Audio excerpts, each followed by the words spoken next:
Hello, I'm Peter Boxall and I teach in the English department at the University of Sussex. Hello, I'm Helen Prance. I teach in engineering design at the University of Sussex. Peter and I are going to talk about what happens after you've submitted your work. How do you get feedback from your tutors on the work you've submitted, and what do you do with that feedback? Where will you get it from, and how are you going to use it to help you improve your work in the future?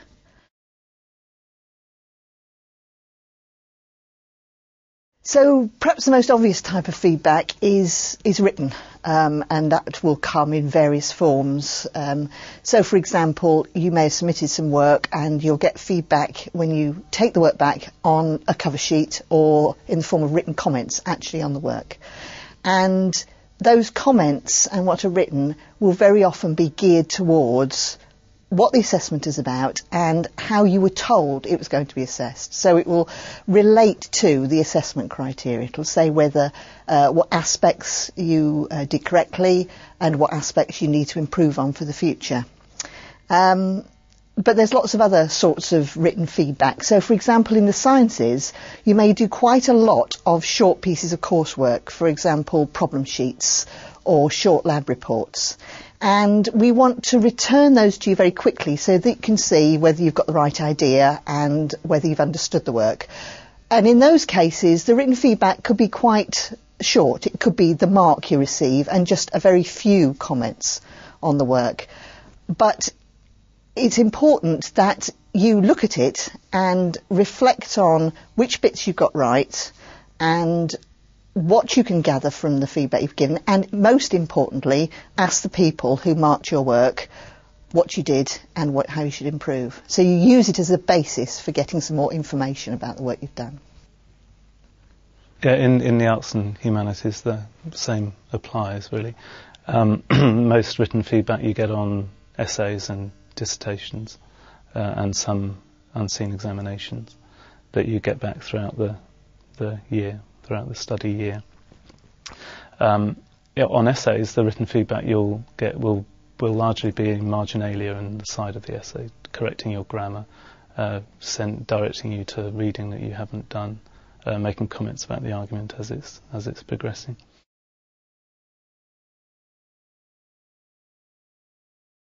A recent innovation in the arts and humanities side, which I don't think is yet in place in the sciences side, is that you also get written feedback in an online form where each essay will have two different kinds of feedback attached to it. These two bits of feedback are a general kind of feedback which tells you how the whole cohort has done in every assignment that you take here. So that'll be several of you made this mistake, several of you got this right, and this is what we can learn about how the course is going. And alongside that general piece of feedback, you'll then have a substantial piece of feedback on the essay that you wrote yourself. And some of the tutors in science will provide online feedback, but in a slightly different format to the way Peter's just described it. So we very often use a virtual learning environment. At Sussex it's called Study Direct, which supports the whole course. And that can have a lot of resources on it. It can have quizzes and forums and chat facilities.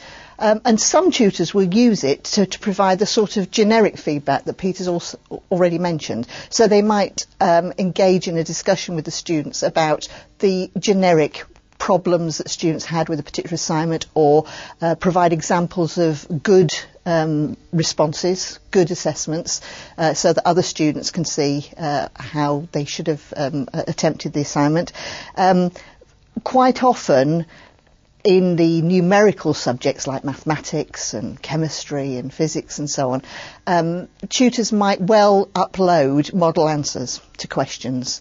So after you've done an exercise sheet, at some point later, they may well upload the model answers so that you can see one version of a correct way of solving a problem. And in those cases, again, it's very important to look at the answer and think, well, now that I've seen that, if I did a similar problem again, do I think I could attempt it better than I did? If you can't, again, you should go back to the tutor, whoever marked it, and ask what's meant by the model answer, how you would use that.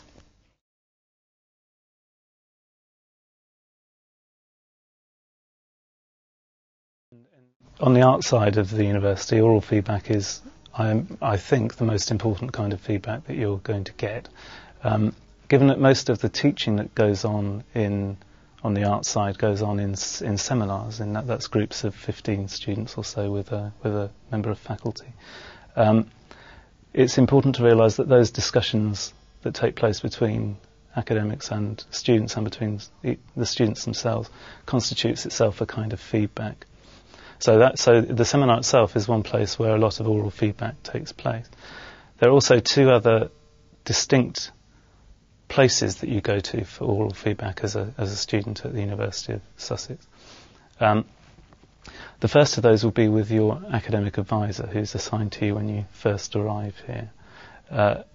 Your academic advisor you see twice a year as a minimum, and you'll go along to that faculty member's office hour, and he or she will take you at set points in the year through all of the feedback that you've had for your essays and for your coursework, going through that with you and seeing if there are patterns that are developing in what's good about your work and what needs improving, and talking you through the whole kind of profile that you develop over the whole 3 years that you're here. The second kind of oral feedback you get is with tutors on your courses. So typically you'll get an essay back from a tutor who will have made several comments in the margin. It's very important to go to an office hour, book an office hour with that tutor. Often tutors' handwriting is hard to read, mine certainly is, and students will come and see me and say, what does that say for a start? And secondly, will then have a discussion with me where I'm able to take them through in more detail what they need to do to improve their work. And in science and engineering, again, all the academics offer office hours, and there are other forms of oral feedback. So, for example, if you give a presentation, give a talk, an oral presentation, or do a performance. Of course, the most immediate form of feedback is how well did it go down with the audience and the people listening to you. And it's important to be sensitive to that, not just to switch off, but to think as the audience are responding, asking questions, what does that tell me about the way I did that assignment?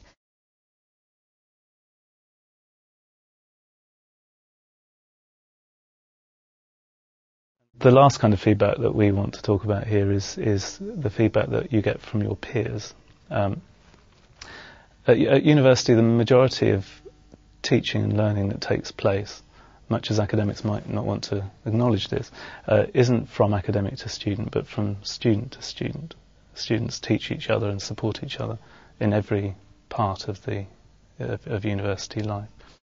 We have a student mentor system where a number of students from the final year will have sessions with first-year undergraduates to talk through grammar and writing and other kinds of issues, as well as a whole range of other teaching and learning activities that aren't academic to student, but student to student. Yes, we do have student mentors in science and engineering, and we also have another formalised system in some departments, which is called peer-assisted learning, where students will provide support. Usually students in the higher years will provide support to, say, first years on particular courses. And some courses are identified as providing quite a new experience. So, for example, some of the intensive programming courses in computing and some of the courses in mathematics, quite different from what students might have been used to when they were at school. And so in a way, providing additional classes with support from students who've been through the course, know what was required, can help their peers understand what they're supposed to do and interpret the feedback they get on the assignments, proves very useful and very popular.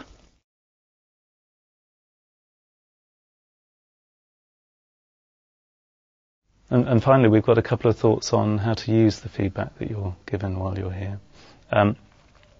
Perhaps the most important thing to mention in this regard is that feedback is often, the feedback you get from academics is often by its nature critical.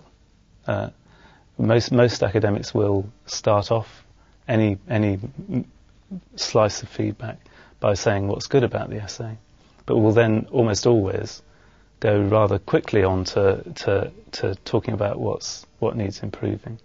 However good or bad the essay is, the feedback that's really useful is the constructively critical feedback. It's also important, often the first thing a student will look at when they get an essay back, for example, is the mark. And if the mark is very good, a good first, for example, the tendency is to then put the essay aside and go and celebrate. It's very important, even on the best work, the work that you've done best at, to remember to read that negative, critical feedback.